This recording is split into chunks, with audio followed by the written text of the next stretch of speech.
नमस्कार दोस्तों, स्वागत है आप सभी का अपने YouTube channel perfect study GS में। दोस्तों, हम लोग बिहार दरोगा का जो प्रैक्टिस सेट कर रहे हैं, बिहार दरोगा मेंस का, उसमें आज हम लोग प्रैक्टिस सेट नंबर 3 को करने वाले हैं। दोस्तों, इससे पहले हम लोग 2 प्रैक्टिस सेट कर चुके हैं। अगर उसे आपने नहीं देखे हैं तो मेरे प्लेलिस्ट में जाकर उसे देख सकते हैं। और दोस्तों, यह जो हम प्रैक्टिस सेट कर रहे हैं, यह आपको केबीसी जो नैनो बुक आया हुआ है, केबीसी की नैनो का, उसी से हम लोग कर रहे हैं। दोस्तों, आपसे एक रिक्वेस्ट है कि अभी तक आप हमारे चैनल को सब्सक्राइब नहीं किए हैं तो प्लीज़ इसे सब्सक्राइब कर लें और इसे लाइक करना ना भूलें। दोस्तों में शेयर करें फेसबुक, व्हाट्सएप, टेलीग्राम के माध्यम से। और दोस्तों, इससे पहले हम लोग प्लेटफॉर्म का 17 प्रैक्टिस सेट हम लोग समाप्त कर चुके हैं। अगर उसे आपने नहीं देखे हैं तो मेरे प्लेलिस्ट में जाकर उसे देख सकते हैं। और दोस्तों, अगर आपको इसका पीडीएफ चाहिए तो डिस्क्रिप्शन में हम टेलीग्राम का लिंक दे दिए हैं, आप लोग वहां से प्राप्त कर सकते हैं। और दोस्तों, इस वीडियो को आप दोस्तों में अपने शेयर करें, जो भी आपके दोस्त हैं बिहार दरोगा मेंस की परीक्षा देने वाले। तो चलिए दोस्तों, स्टार्ट करते हैं आज का प्रैक्टिस सेट।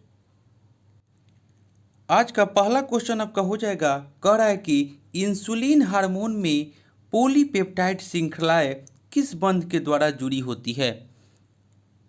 एक का राइट आंसर हो जाएगा ऑप्शन नंबर डी, यानी कि डाइसल्फाइड बंध के द्वारा जुड़ी होती है। मानो इंसुलिन पेप्टाइड हार्मोन होता है और यह आपको 51 अमीनो अम्ल से बना होता है और इसमें 2 पॉलीपेप्टाइड श्रृंखलाएं होता है।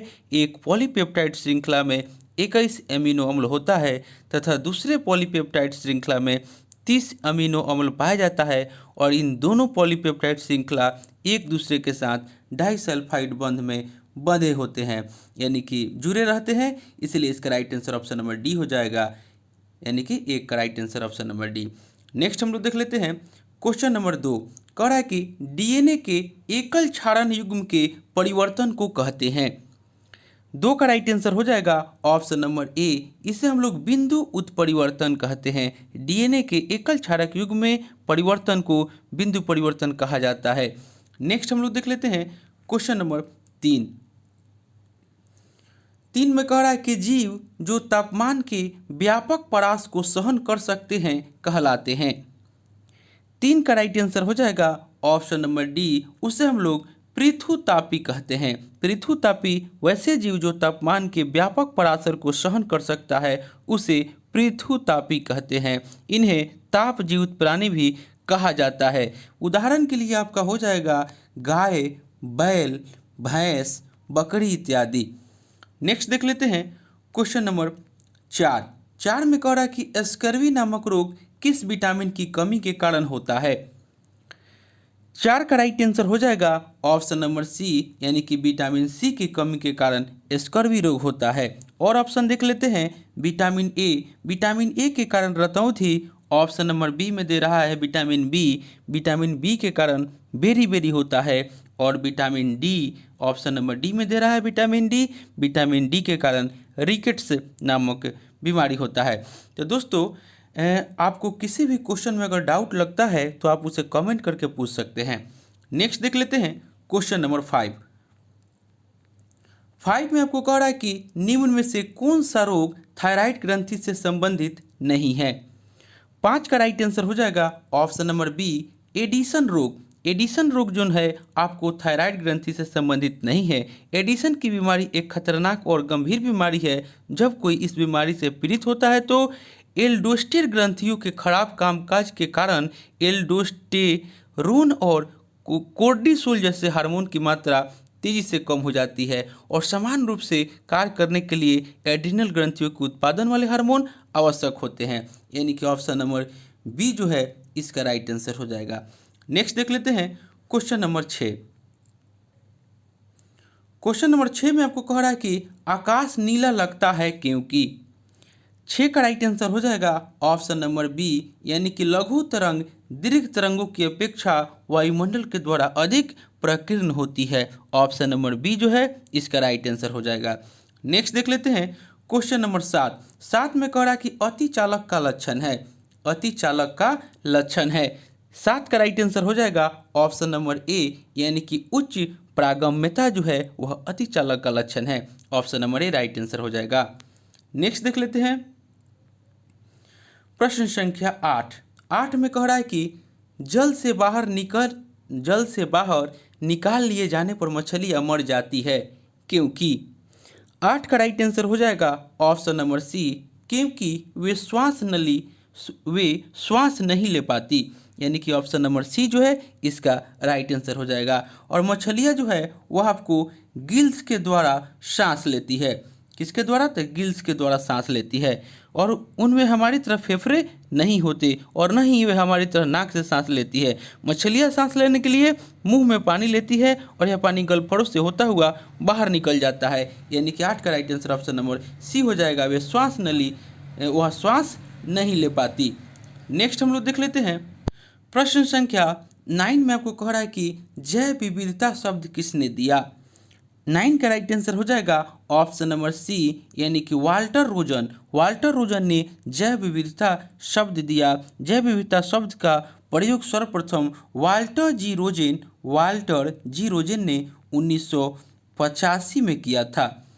नेक्स्ट हम लोग देख लेते हैं क्वेश्चन नंबर 10। क्वेश्चन नंबर 10 में आपको कह रहा है कि हीरा और ग्रेफाइट हैं। 10 का राइट आंसर हो जाएगा ऑप्शन नंबर ए, यह कार्बन के अपरूप है। कार्बन परमाणुओं की परस्पर आबंधन संरचना के आधार पर प्रकृति में कार्बन के विभिन्न रूप पाए जाते हैं जो कार्बन के अपरूप कहलाते हैं, और इनके उदाहरण आपको हीरा और ग्रेफाइट हो जाएंगे। नेक्स्ट देख लेते हैं क्वेश्चन नंबर 11 में आपको कह रहा है कि निम्न में से कौन सी धातु रोशनी के बल्बों में फिलामेंट के रूप में प्रयोग होती है। 11 का राइट आंसर हो जाएगा ऑप्शन नंबर डी, यानी कि टंगस्टन। विद्युत बल्ब के फिलामेंट में टंगस्टन नामक धातु बना होता है और उच्च गलनांक के कारण टंगस्टन का प्रयोग फिलामेंट बनाने के लिए किया जाता है तथा इसके उपचयन को रोकने के लिए बल्ब से हवा निकाल ली जाती है और अक्रिय गैस भरी जाती है। नेक्स्ट हम लोग देख लेते हैं क्वेश्चन नंबर 12। कह रहा है कि नेत्र का कौन सा भाग उसके अंदर प्रवेश करने वाले प्रकाश के परिणाम को नियंत्रित करता है। 12 का राइट आंसर हो जाएगा ऑप्शन नंबर डी, यानी कि परितारिका। परितारिका इसका राइट आंसर हो जाएगा ऑप्शन नंबर डी, यानी कि अंधेरे में परितारिका के बीच छेद यानी कि पुतली कहलाता है, और जो स्वतः फैल जाती है और तेज रोशनी में सिकुड़ जाती है और आंख में पुतली प्रकाश के परिणाम को नियंत्रित करती है। ऑप्शन नंबर डी जो है इसका राइट आंसर हो जाएगा। क्वेश्चन नंबर 13 कह रहा है कि प्रकाश का सबसे अच्छा परावर्तक क्या है। 13 का राइट आंसर हो जाएगा ऑप्शन नंबर बी, यानी कि रजत। इसको हम लोग चांदी भी कहते हैं और प्रकाश का सबसे अच्छा परावर्तक है क्योंकि प्रकाश किरणें इसके चिकने पृष्ठ से टकराकर वापस लौट जाती है। ऑप्शन नंबर बी जो है इसका राइट आंसर हो जाएगा। क्वेश्चन नंबर 14 में कह रहा है कि जब प्रकाश एक माध्यम से दूसरे माध्यम में तिरछा प्रवेश करता है तो प्रकाश के संचरण की दिशा दूसरे माध्यम में बदल जाती है। इस प्रभाव को जाना जाता है। 14 का राइट आंसर हो जाएगा ऑप्शन नंबर ए, यानी कि अपवर्तन जाना जाता है। इस प्रभाव को जाना जाता है अपवर्तन। Option number A right answer हो जाएगा। नेक्स्ट देख लेते हैं क्वेश्चन नंबर 15। कह रहा कि मानव के शरीर में कौन सी धमनी ऑक्सीजन रहित रक्त को ले जाती है। 15 का राइट आंसर हो जाएगा ऑप्शन नंबर सी, यानी कि फुसफुस धमनी। मानव शरीर की फुसफुस धमनी ऑक्सीजन रहित रक्त ले जाती है और शिरा में अशुद्ध रक्त का प्रवाह होता है और धमनी में शुद्ध रक्त का प्रवाह होता है। नेक्स्ट देख लेते हैं क्वेश्चन नंबर 16 में आपको कह रहा है कि जब गर्म पानी के सोते यानी कि हॉट स्प्रिंग का इस्तेमाल विद्युत उत्पन्न करने में होता है तो इस प्रकार का ऊर्जा उत्पादन कहलाता है।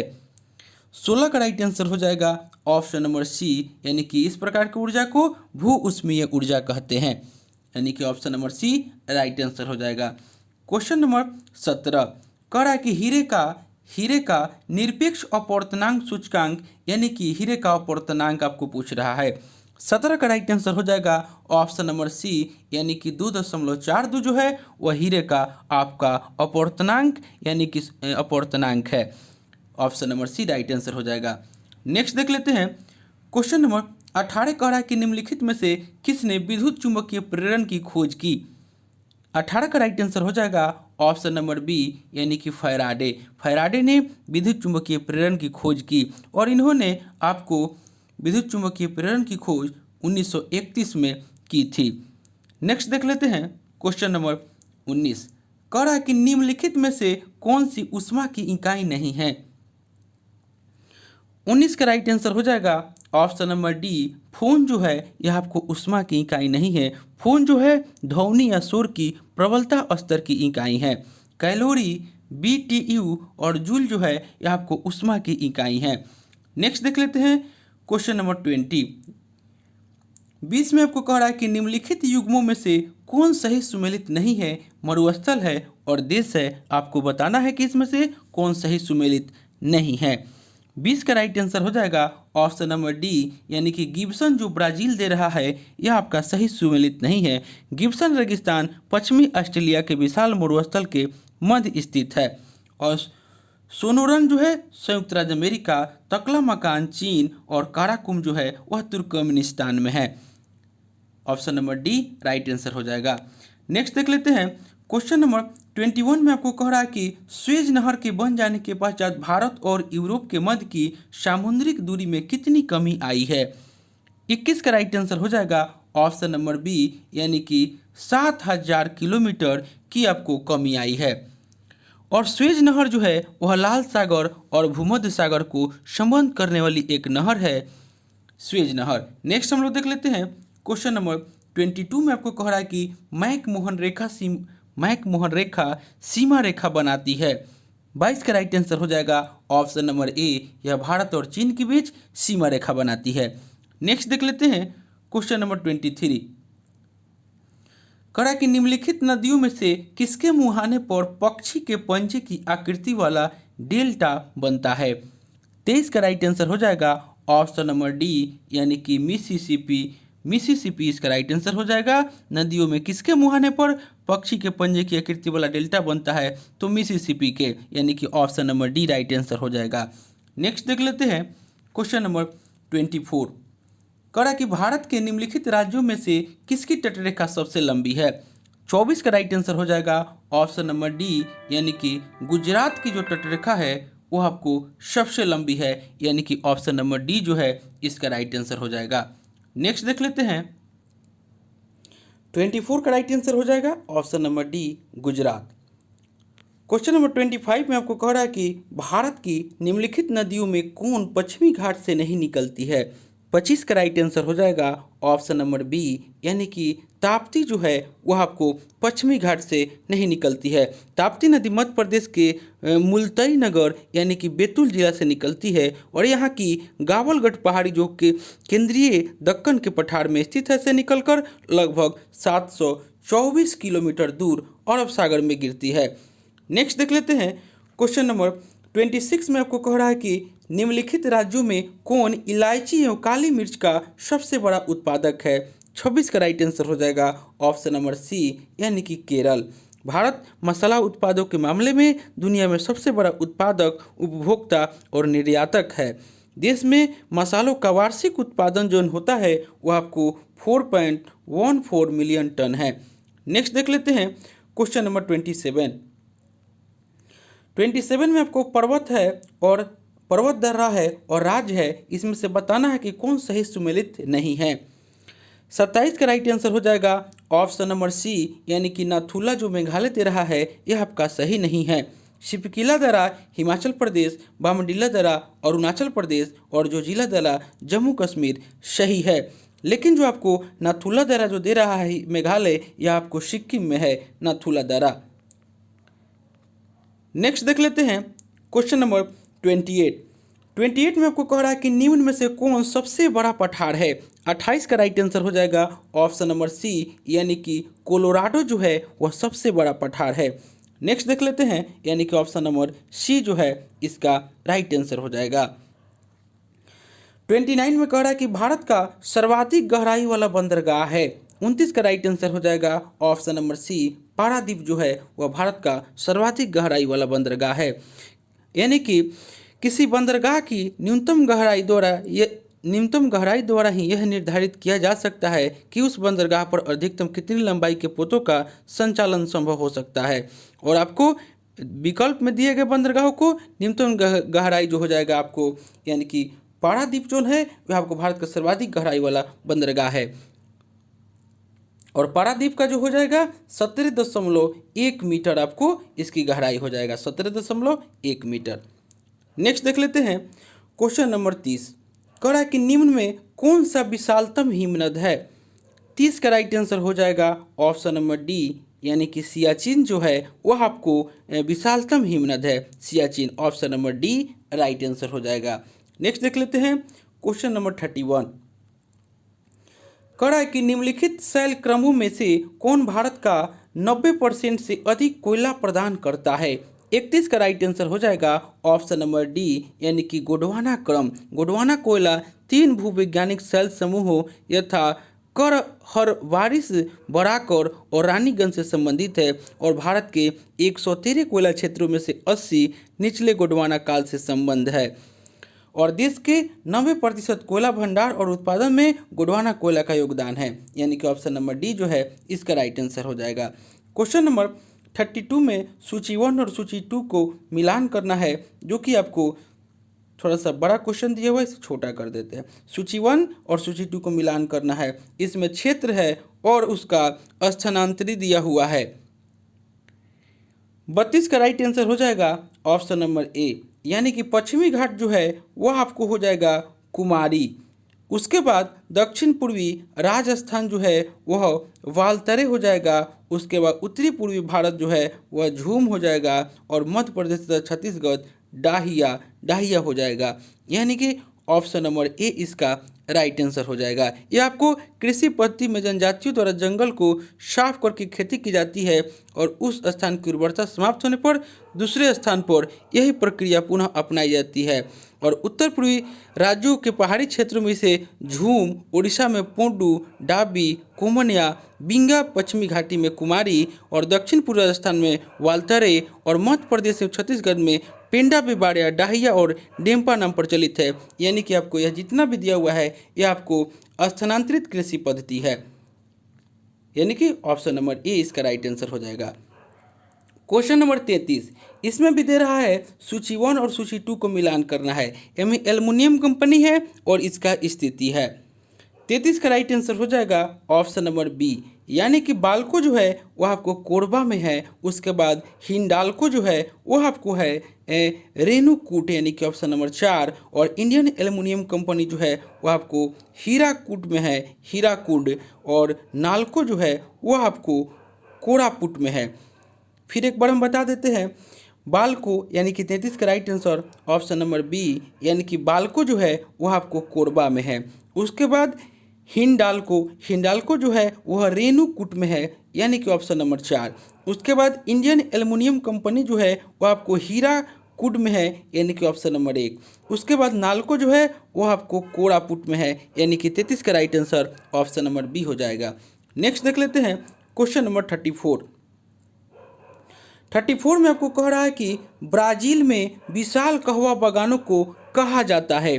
34 का राइट आंसर हो जाएगा ऑप्शन नंबर डी, इससे हम लोग फजेंडा कहा जाता है। ब्राज़ील में विशाल कहवा बागानों को कहा जाता है फजेंडा, ऑप्शन नंबर डी इसका राइट आंसर हो जाएगा।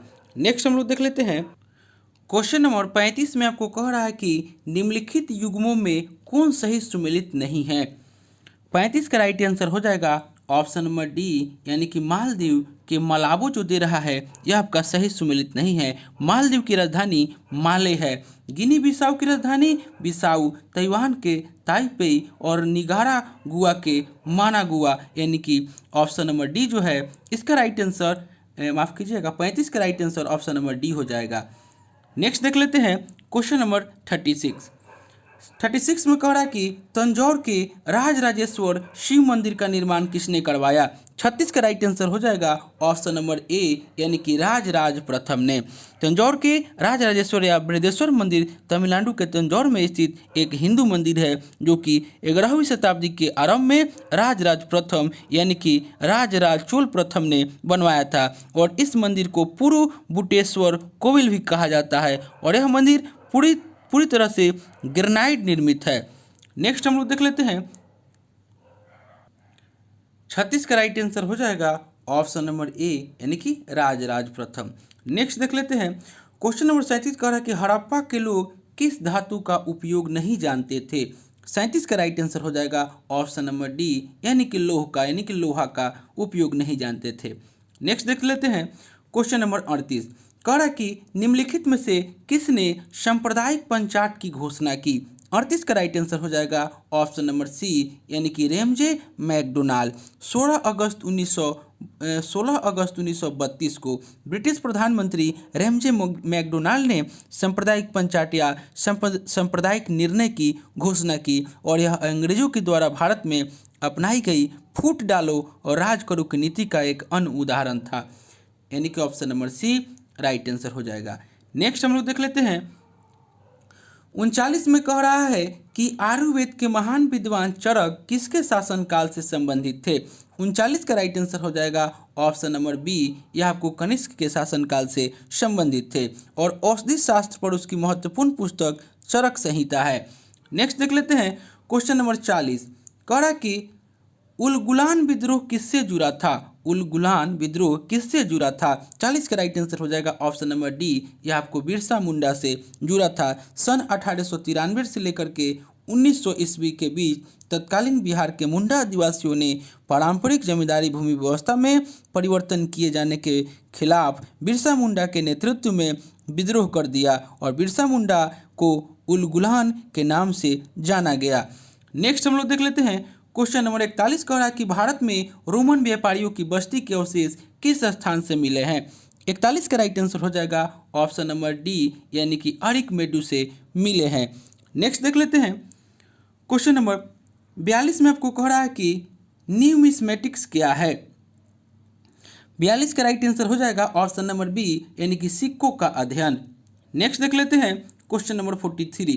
कह रहा है कि डैश मोइनुद्दीन चिश्ती के मुख्य शिष्य थे।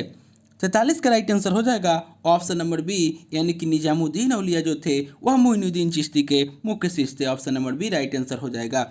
नेक्स्ट हम लोग देख लेते हैं क्वेश्चन नंबर 44 में आपको कह रहा है कि पानीपत का तृतीय युद्ध किसके बीच लड़ा गया था।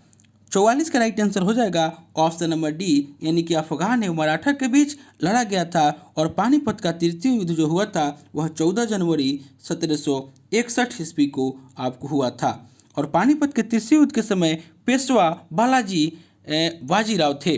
नेक्स्ट देख लेते हैं क्वेश्चन नंबर 45। कह रहा कि गांधी इरविन समझौता किस वर्ष में हुआ। 45 का राइट आंसर हो जाएगा ऑप्शन नंबर सी, 1931 ईस्वी में हुआ था। गांधी इरविन समझौता जो है वह 5 मार्च 1931 को हुआ था। नेक्स्ट देख लेते हैं क्वेश्चन नंबर 46 में कह रहा है कि जैन धर्म के 23वें तीर्थंकर कौन थे। 46 का राइट आंसर हो जाएगा ऑप्शन नंबर डी, यानी कि पार्श्वनाथ जो थे वह जैन धर्म के 23वें तीर्थंकर थे, और महावीर स्वामी जो है वह जैन धर्म के 24वें तीर्थंकर थे। नेक्स्ट देख लेते हैं क्वेश्चन नंबर 47 में कह रहा है कि सर चार्ल्स वुड्स का डिस्पैच या वुड प्रेषण भारतीय इतिहास में डैश क्षेत्र में एक मील का पत्थर था। 47 का राइट आंसर हो जाएगा ऑप्शन नंबर बी, यानी कि शिक्षा। सर चार्ल्स वुड्स का डिस्पैच या वुड प्रेषण भारतीय इतिहास में शिक्षा के क्षेत्र में एक मील का पत्थर था। नेक्स्ट देख लेते हैं क्वेश्चन नंबर 48 में आपको कह रहा है कि हिंद स्वराज के लेखक निम्नलिखित में से कौन थे। 48 का राइट आंसर हो जाएगा option number B, Mahatma Gandhi. Hind Swaraj के लेखक महात्मा गांधी थे। नेक्स्ट हम लोग देख लेते हैं क्वेश्चन नंबर 49 में आपको कह रहा है कि निम्नलिखित में से किसके द्वारा poverty and on British rule in India नामक पुस्तक लिखी गई। 49 का राइट आंसर हो जाएगा ऑप्शन नंबर सी, यानी कि दादा भाई नौरोजी के द्वारा लिखी गई, और दादा भाई नौरोजी ने धन के निष्कासन सिद्धांत को अपनी पुस्तक poverty and on British rule India में 1901 में ही दिया था। नेक्स्ट देख लेते हैं क्वेश्चन नंबर 50। दोस्तों आपको वीडियो अच्छा लगे तो प्लीज़ इसे लाइक, सब्सक्राइब और दोस्तों में शेयर जरूर कीजिएगा। क्वेश्चन नंबर 50 में कह रहा है कि 1767 ईस्वी में बंगाल का सर्वेयर जनरल किसे नियुक्त किया गया था। 50 का राइट आंसर हो जाएगा ऑप्शन नंबर डी, यानी कि जेम्स रैनल को आपको 1767 ईस्वी में बंगाल का सर्वेयर जनरल नियुक्त किया गया था। नेक्स्ट हम लोग देख लेते हैं क्वेश्चन नंबर 51 में कह रहा है कि गायत्री मंत्र की रचना किसने की। 51 का राइट आंसर हो जाएगा ऑप्शन नंबर डी, विश्वामित्र के द्वारा किया गया था गायत्री मंत्र की रचना। और गायत्री मंत्र जो है वह ऋग्वेद से लिया गया है। नेक्स्ट देख लेते हैं क्वेश्चन नंबर 52। कह रहा है कि भारतीय संविधान के निम्न में से कौन से अनुच्छेद के अंतर्गत नागरिक अपने मौलिक अधिकारों की रक्षा के लिए उच्च न्यायालय में याचिका दायर कर सकते हैं। 52 का राइट आंसर हो जाएगा ऑप्शन नंबर डी, यानी कि अनुच्छेद 226। अनुच्छेद 226 के अंतर्गत नागरिक जो है मौलिक अधिकारों की रक्षा के लिए उच्च न्यायालय, यानी कि उच्च न्यायालय में अनुच्छेद 226, और आपको उच्चतम न्यायालय अगर कहे तो अनुच्छेद 32 हो जाएगा, यानी कि इसके अनुसार ऑप्शन नंबर डी इसका राइट आंसर हो जाएगा, उच्चतम न्यायालय अनुच्छेद 32। नेक्स्ट देख लेते हैं क्वेश्चन नंबर 53। कह रहा है कि निम्न में से कौन सा मूल अधिकार आपातकाल के समय भी निलंबित नहीं हो सकता। 53 का राइट आंसर हो जाएगा ऑप्शन नंबर बी, यानी कि जीवन की सुरक्षा का अधिकार।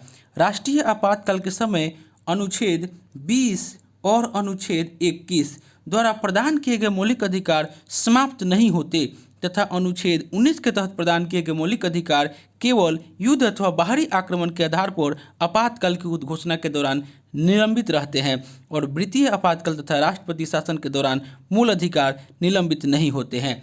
नेक्स्ट हम लोग देख लेते हैं क्वेश्चन नंबर 54।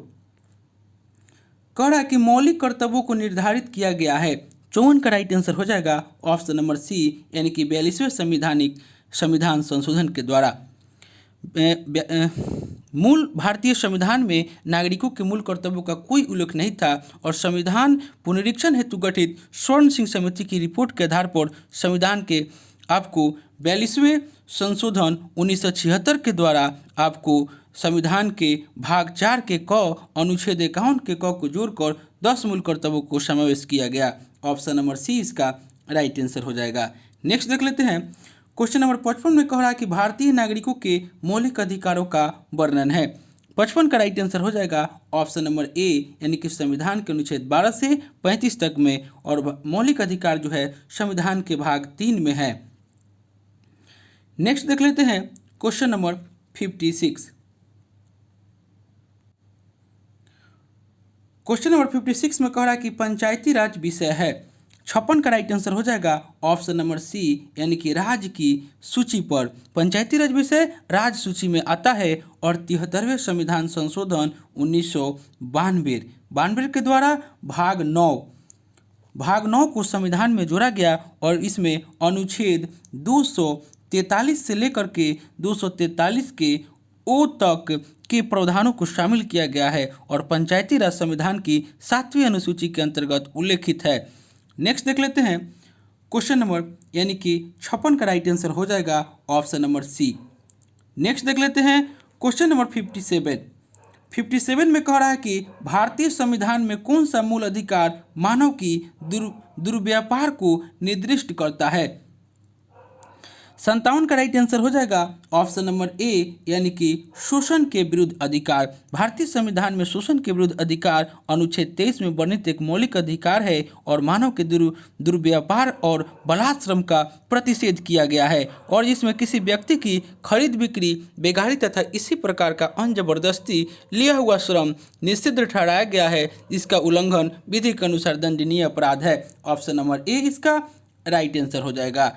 क्वेश्चन नंबर 58 में कह रहा है कि संविधान सभा का प्रथम अधिवेशन किसकी अध्यक्षता में संपन्न हुआ। 58 का राइट आंसर हो जाएगा ऑप्शन नंबर सी, यानी कि सच्चिदानंद सिन्हा। 9 दिसंबर 1946 को संविधान सभा की पहली बैठक हुआ था, जिसमें आपको यह सच्चिदानंद सिन्हा को अस्थायी अध्यक्ष बनाया गया था। ऑप्शन नंबर सी इसका राइट आंसर हो जाएगा। नेक्स्ट हम लोग देख लेते हैं क्वेश्चन नंबर 59। कह रहा है कि उद्देशिका में समाजवादी एवं धर्मनिरपेक्ष शब्द जोड़े गए। 59 का राइट आंसर हो जाएगा ऑप्शन नंबर डी, यानी कि 42वें संविधान संशोधन के द्वारा। उद्देशिका या प्रस्तावना, उद्देशिका को ही हम लोग प्रस्तावना के नाम से ही जानते हैं, और सिर्फ एक बार संशोधन किया गया है इसमें आपको 42वें संविधान संशोधन के द्वारा, और प्रस्तावना में समाजवाद, धर्मनिरपेक्ष और अखंडता शब्द को जोड़ा गया। और 42वें संविधान संशोधन को हम लोग मिनी संविधान भी कहा जाता है, इसको 42वें संशोधन को। नेक्स्ट देख लेते हैं क्वेश्चन नंबर 60 में कह रहा है कि भारतीय संविधान के अनुसार दल बदल के आधार पर निर्भरता का उल्लेख है। 60 का राइट आंसर हो जाएगा ऑप्शन नंबर बी, यानी कि 10वीं अनुसूची में। भारतीय संविधान के अनुसार दल बदल के आधार पर निर्भरता का उल्लेख 10वीं अनुसूची में है, और 10वीं अनुसूची जो है वह आपको 52वें संविधान संशोधन 1985 में आपको जोड़ा गया। नेक्स्ट देख लेते हैं क्वेश्चन नंबर 61 में कह रहा है कि भारतीय संविधान के कौन से अनुच्छेद के अनुसार उपराष्ट्रपति राष्ट्रपति के रूप में कार्य अथवा कृत्यों का निर्वहन कर सकता है। 61 का राइट आंसर हो जाएगा ऑप्शन नंबर डी, अनुच्छेद 65। अनुच्छेद 65 के अनुसार उपराष्ट्रपति राष्ट्रपति के रूप में अपने कृत्यों का निर्वहन करता है, और अनुच्छेद 62 में राष्ट्रपति के पद रिक्ति की भरने के लिए निर्वाचन करने और आकस्मिक रिक्ति को भरने के लिए निर्वाचित व्यक्ति की पदावधि का प्रावधान है अनुच्छेद 62 में। और अनुच्छेद 63 में उपराष्ट्रपति के पद का प्रावधान जो है अनुच्छेद 63 में है। नेक्स्ट हम लोग देख लेते हैं क्वेश्चन नंबर 62। कह रहा है कि भारत के संविधान में निम्नलिखित में से कौन सी याचिका का उल्लेख नहीं है। 62 का राइट आंसर हो जाएगा ऑप्शन नंबर डी, यानी कि आदेश जो है इसका उल्लेख नहीं है। भारतीय संविधान में आदेश याचिका का उल्लेख नहीं है, और अनुच्छेद 32 के अंतर्गत सर्वोच्च न्यायालय को 5 प्रकार के रिट आपको जारी करने की शक्ति है। पहला हो जाएगा बंदी प्रत्यक्षीकरण, परमादेश, प्रतिषेध, उत्प्रेषण और अधिकार परीक्षा। नेक्स्ट हम लोग देख लेते हैं क्वेश्चन नंबर 63 में आपको कह रहा है कि हैवलॉक द्वीप का नाम बदलकर क्या रखा गया है। 63 का राइट आंसर हो जाएगा ऑप्शन नंबर बी, यानी कि स्वराज द्वीप रखा गया है। नेक्स्ट देख लेते हैं 63 का right answer option number B, Swaraj Dweep. Question number 64 में आपको कह रहा है कि भारतीय संविधान में मूल कर्तव्य को किस समिति की सिफारिश पर जोड़ा गया है। 64 का राइट आंसर हो जाएगा ऑप्शन नंबर ए, सरदार स्वर्ण सिंह समिति। नेक्स्ट देख लेते हैं क्वेश्चन नंबर 65 में कह रहा है कि भारत के नियंत्रक एवं महालेखा परीक्षक के द्वारा दिया गया लेखा परीक्षण संबंधी प्रतिवेदन की जांच कौन सी समिति करती है। 65 का राइट आंसर हो जाएगा ऑप्शन नंबर ए, यानी कि लोक लेखा समिति। भारत के नियंत्रक एवं महालेखा परीक्षक द्वारा दिया गया लेखा परीक्षण संबंधी प्रतिवेदन की जांच लोक लेखा समिति करती है, और लोक लेखा समिति के अध्यक्ष प्राय विपक्षी दल के नेता को बनाया जाता है। और लोक लेखा समिति में 22 सदस्य जो है होते हैं। लोकलेखा समिति में 7 जो है वह आपको राज्यसभा के सदस्य होते हैं, और प्राक्कलन समिति संसद की सबसे बड़ी समिति होती है, जो कि ऑप्शन नंबर बी में दे रहा है। और इसमें आपको 30 सदस्य होते हैं। प्राक्कलन समिति प्रशासनिक कुशलता तथा मितव्ययिता एवं तकनीकी सुधार पर रिपोर्ट देती है, और इसका right answer option number A हो जाएगा। नेक्स्ट देख लेते हैं क्वेश्चन नंबर 66। कह रहा है कि निम्न में से कौन सा संबंध सही नहीं है। 66 का राइट आंसर हो जाएगा ऑप्शन नंबर ए, यानी कि जीएनपी एमपी बराबर एनडीपी एमपी प्लस मूलहॉस प्लस विदेशों से प्राप्त शुद्ध साधन आय, यानी कि 66 का right answer option number A है, जो कि सही नहीं है। नेक्स्ट देख लेते हैं क्वेश्चन नंबर 67 में कह रहा है कि निम्नलिखित में से कौन सा मुद्रा बाजार का उप बाजार नहीं है। 67 का राइट आंसर हो जाएगा 67 का राइट आंसर हो जाएगा ऑप्शन नंबर डी, यानी कि साधन बाजार। यानी कि कौन सा मुद्रा बाजार का उप बाजार नहीं है, तो ऑप्शन डी साधन बाजार जो है मुद्रा बाजार का उप बाजार नहीं है। और दोस्तों मैथ और रीजनिंग यानी कि पूरा इसका पीडीएफ अगर आपको चाहिए मैथ और रीजनिंग का सॉल्यूशन सहित, तो आप टेलीग्राम चैनल ज्वाइन कीजिए, जो कि हम डिस्क्रिप्शन में उसका लिंक दिए हुए हैं। नेक्स्ट देख लेते हैं क्वेश्चन नंबर 68। क्वेश्चन नंबर 68 कह रहा है कि भारतीय नीति आयोग का पदेन अध्यक्ष होता है। 68 का राइट आंसर हो जाएगा ऑप्शन नंबर बी, प्रधानमंत्री। नेक्स्ट देख लेते हैं क्वेश्चन नंबर 69। कह रहा है कि 69 में आपको कह रहा है कि परिवर्तनशील विनिमय दर की स्थिति में भारतीय रुपये के मूल्य में गिरावट को कहा जाएगा। 69 का राइट आंसर हो जाएगा ऑप्शन नंबर ए, यानी कि रुपये का मूल्यह्रास। नेक्स्ट देख लेते हैं क्वेश्चन नंबर 70। कह रहा है कि विश्व Visvesvaraya iron and steel limited किस राज्य में स्थित है? 70 का राइट आंसर हो जाएगा ऑप्शन नंबर बी, ये आपको उड़ीसा राज्य में स्थित है और इसकी स्थापना जो हुआ था 1923 ईस्वी में हुआ था। नेक्स्ट देख लेते हैं क्वेश्चन नंबर 71। कह रहा है कि बैंक के IFSC कोड में कितने अंक होते हैं? 71 का राइट आंसर हो जाएगा ऑप्शन नंबर ए, यानी कि 11 अंक होते हैं। Question number 72। कह रहा कि निम्नलिखित में से कौन मौद्रिक एवं साख नीति का इंस्ट्रूमेंट नहीं है? 72 का राइट आंसर हो जाएगा ऑप्शन नंबर ए, यानी कि सार्वजनिक ऋण जो है वो आपको मौद्रिक एवं साख नीति का इंस्ट्रूमेंट नहीं है। नेक्स्ट देख लेते हैं क्वेश्चन नंबर 73। कह रहा कि भुगतान संतुलन के प्रतिकूल होने की दशा में निम्नलिखित में से कौन सा कदम स्थिति सुधारने में सहायक होगा? 73 का राइट आंसर हो जाएगा ऑप्शन नंबर बी, यानी कि अवमूल्यन। नेक्स्ट देख लेते हैं क्वेश्चन नंबर 74 में कह रहा है कि सेबी का मुख्यालय स्थित है। 74 का राइट आंसर हो जाएगा ऑप्शन नंबर बी, यह आपको मुंबई में स्थित है और आपको 12 अप्रैल 1988 को इसका स्थापना हुआ था और 30 जनवरी 1992 को वैधानिक दर्जा मिला था सेबी को। ऑप्शन नंबर बी इसका राइट आंसर हो जाएगा। क्वेश्चन नंबर 75 में कह रहा है कि सिडबी का पूर्ण रूप है। सिडबी का पूर्ण रूप क्या है? 75 का राइट आंसर हो जाएगा ऑप्शन नंबर ए, यानी कि small industries development bank of India. Next हम लोग देख लेते हैं क्वेश्चन नंबर 76। कह रहा है कि किसी देश के भुगतान संतुलन में शामिल है। किसी देश के भुगतान संतुलन में शामिल है। 76 का राइट आंसर हो जाएगा ऑप्शन नंबर डी, ए और बी दोनों, यानी कि वस्तुओं और सेवाओं का व्यापार और पूंजीगत प्राप्तियां और भुगतान। नेक्स्ट देख लेते हैं 77 में कह रहा है कि एक परितंत्र में अपघटन की क्रिया को नियमित करने वाला कारक है। 77 का राइट आंसर हो जाएगा ऑप्शन नंबर डी, यानी कि ये सभी ताप, मृदा की नमी और अपरद की प्रकृति। नेक्स्ट देख लेते हैं, यानी कि option number D right answer हो जाएगा। क्वेश्चन नंबर 78 में कह रहा है कि लाल किताब आंकड़े उपलब्ध करवाती है। 78 का राइट आंसर हो जाएगा ऑप्शन नंबर सी, यानी कि विलुप्त प्राय पादप एवं जंतुओं के। Option number C right answer हो जाएगा। क्वेश्चन नंबर 79 में आपको कह रहा है कि GDKP यानी कि सकल घरेलू ज्ञान उत्पाद शब्द के खोजकर्ता कौन है? 79 का राइट आंसर हो जाएगा ऑप्शन नंबर ए, यानी कि उम्बेर्टो सुल्पासो जो है वह आपको GDKP शब्द के खोजकर्ता है। Option number A right answer हो जाएगा। क्वेश्चन नंबर 80 में कह रहा है कि मुरलेन राष्ट्रीय पार्क भारत के किस राज्य में स्थित है? 80 का राइट आंसर हो जाएगा ऑप्शन नंबर बी, यह आपको मिजोरम राज्य में स्थित है और मुरलेन राष्ट्रीय उद्यान भारत के मिजोरम राज्य में है और दाम्फा वन्यजीव अभ्यारण्य जो है वो भी आपको मिजोरम में ही है, दाम्फा।